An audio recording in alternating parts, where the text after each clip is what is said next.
Interesting. And it's not the one, it's just a combination of everything. So what can we do, Steve? What are some of the? I heard you say, some people are just going to get caught by this, and I have to say, I absolutely believe, and I'm part of this system that's in the United States. That we kind of get apathetic. We are coasting along with our life. We're used to a certain level of comfort. We're used to certain predictability associated and security associated with being, a member of the United States, a community.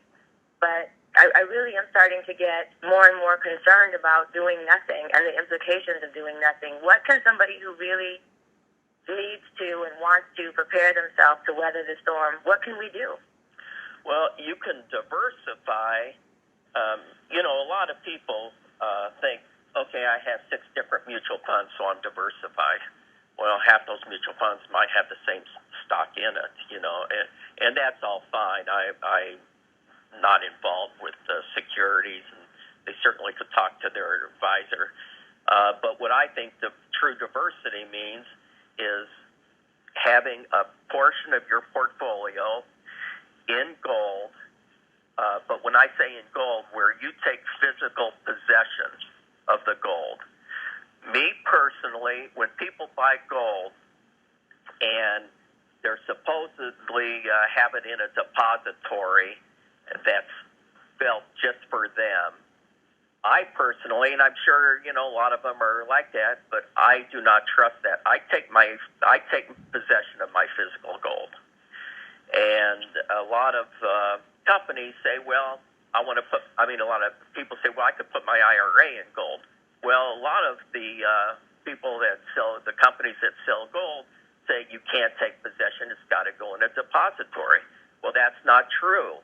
There's certain laws within the IRS that allow you to take physical possession of your hard assets, which we do.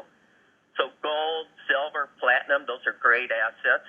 Farmland, if somebody could afford to buy farmland, farmland it's great. That's going to continue to be really strong and grow in value. So I like farmland. Some people recommend rare art. I know nothing about rare art, and because I do not know much about it, I'm afraid to buy rare art because I'm not sure rare art is rare art. So I would need somebody to take me that's an expert. Just like if somebody calls me and they say, I want to buy gold, I could walk them through the whole transaction. And then like Warren Buffett, he bought the Burlington Northern Railroad. He bought that, and that was strictly to purchase, to travel the trains to carry the hard assets, whatever they may be, coal, copper, anything, steel, by rail. So he knows that hard assets in the future is the place to be. So, of course, we can't do that, but he bought the whole railroad Interesting. system. And so I always say, go by what Warren Buffett does, not what he says, but what he does. And what he's doing is preparing for this currency collapse. And so I think those are some great assets to protect yourself. I think people that are buying stocks on margin, which means they're borrowing money to buy stocks, as stocks will go down in value, they have to pay more money on the money they borrowed.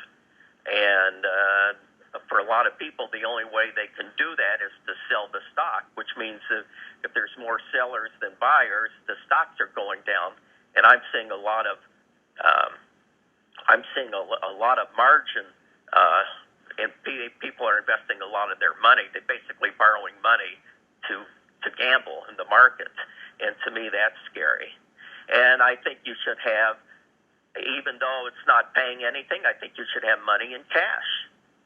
Just in case there's a lot of turmoil, you need some liquid cash, even if it's not working for you. You know, So, some but when you countries say now, cash, do like, you mean cash in the bank, or do you mean cash outside of the bank? well, have cash.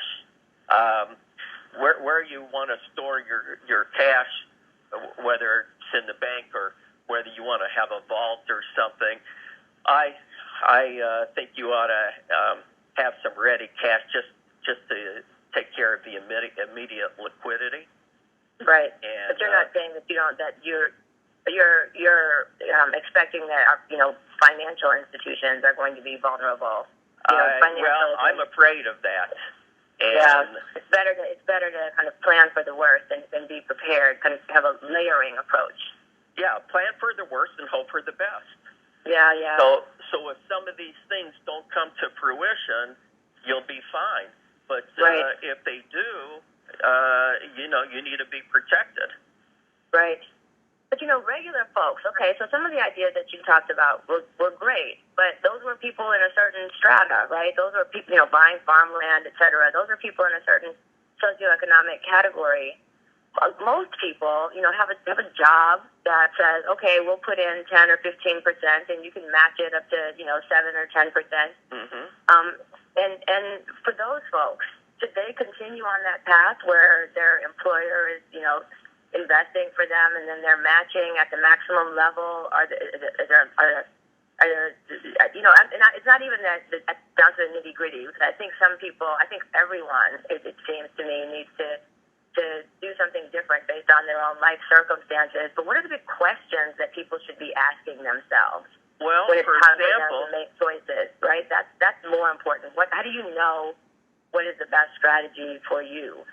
Well, first of all, it might amaze you, but a lot of people, whether they've worked at the post office for 30 years or they were a manager of a shoe store and they have a 401k, if they're still working and they're getting matching contributions, they want to keep that going because that's free money.